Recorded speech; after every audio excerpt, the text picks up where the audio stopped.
다시 쓰는 사회구성체론, 세금폭탄 공화국과 준공식 부패 경제는 어떻게 작동하나? 에 대하여 말씀드리겠습니다. 우파 노인들은 배제하지만 90년대생들이 반드시 알아야 할 90년대 역사가 있다. 그것은 운동권들이 대한민국을 기필코 무너뜨려야 한다는 차원으로 한국 사회를 읽는 사회구성체론이다. 칼마르크스의 독일 이데올로기에서 기원한 것이며 현 사회를 규정하고 현 사회를 해체하는 극복 대안을 말하는 것이다. 식민지반 봉건 사회론은 민족해방파의 사회규정이고 국가독점자 본주의론이나 신식민 지국 가독점자 본주의론은 민중민주파의 사회규정이다. 어디로 가든지 그림은 단순하고 명료한데 1인 통치권자로 반공진영이 설정되고 그 1인 지도자는 미국을 의존하고 있으니 미국을 떨어내자는 입장이다.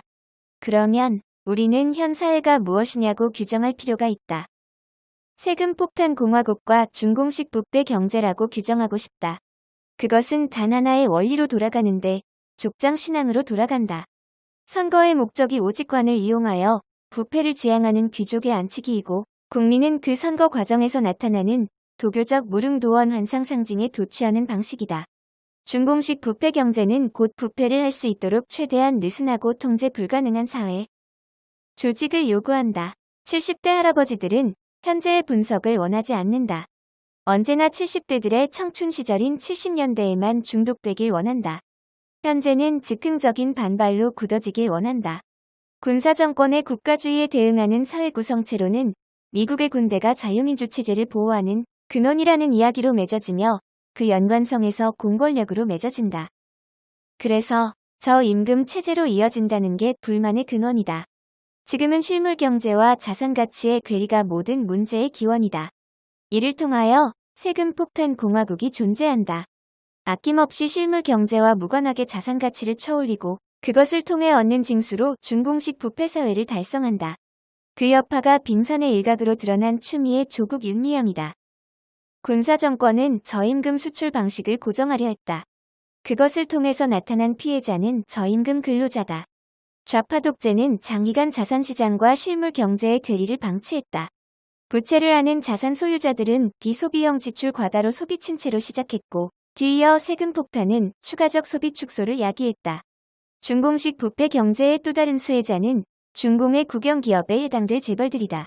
군사정권과 다른 의미의 재벌 집중은 곧 준공식 부패 경제를 위한 재재벌 집중으로 나타난다. 군사정권의 공공성은 국가 안보 위주지만 좌파 정권의 공공성은 그것을 위한 차원으로 나타난다. 경제민주화란 이름의 정치는 결국은 정치 자금을 끌어내기 위한 홍위병 만들기이고 정부가 경제의 작동에 대한 책임을 안 진다는 이야기다. 군사정권은 국정교육에 의해서 작동되고 좌파 정권은 천도교 밀란 조직의 내부적 짬짬이로 돌아간다. 군사정권은 공권력의 권위주의 억압기제가 있다면 좌파 정권은 진실을 감추는 어마무시한 가짜뉴스 홍수에 의해 돌아간다. 군사정권이 국가의 권위주의로 정보를 획일화하면 좌파 정권은 족장신앙으로 통제한다. 군사정권과 좌파 정권이 똑같은 것은 대동신앙으로 대중들을 마비시키고 수동화하는 독재체제라는 것이다. 현 사회를 이렇게 규정하고 나면 천도교 밀란 조직으로 보수 대부분까지 호남 천도교에 장악당하고서 우파 지도자들이 힘을 못 쓰는 이유를 알 수 있다. 좌파는 반공체제의 권위주의 기제를 파괴했다. 우파는 좌파 독재를 해체한다면 국제예수사기단의 해체가 될 것이다. 너무 투명한 증거를 내는 민주화운동 자료집의 기독교 관련 자료가 거의 대부분이 기독교 자체가 아니었다는 것이다. 대부분 그 속임수에 속았던 이유는 중국 종교 유불선에 대한 참고 자료가 없었기 때문이다. 좌파는 우파의 해방공간 남로당처럼 친일 문제를 극대화해서 권력을 균열시켰다. 우파가 좌파에 대항할 수 있다면 국제예수사기단 문제로 천도교인 위장침투 조직으로서 문제를 서류로 입증하고 이를 후원한 국제세력과 쌍벌죄로 사기죄 처벌하는 것이다. 좌파의 승리의 대부분은 국가안보 및 국민의 기본권의 폐기를 지향하는 국민의 결정적 착오를 유발하는 사기와 기망이다. 이게 국제예수사기단 문제로 확장된 글로벌 버전인데 그냥 글로벌 버전으로 터놓고 이야기하는 게 중요할 수 있다고 본다. 한국 경제의 고질병인 자산가치의 실물경기보다 장기간 고평가 문제와 그로 인한 부작용들이 일거에 해소될 수 있다고 생각한다. 군사정권의 기득권자들은 장교들이고 좌파 정권의 기득권자들은 천도교 노인들이다. 신종교 자체는 거의 대부분 맹자로 수렴되고 맹자는 곧 중공 정신이다. 좌파는커녕 우파에서도 고통스러운 것은 중공적이지 않은 맹자가 있다고 이빨 깍 깨물고 우기는 노인들 때문이다. 세금폭탄 공화국과 중공식 부패 경제는 둘 중에 하나로 나타난다. 항구적 무질서와 권위주의 체제다.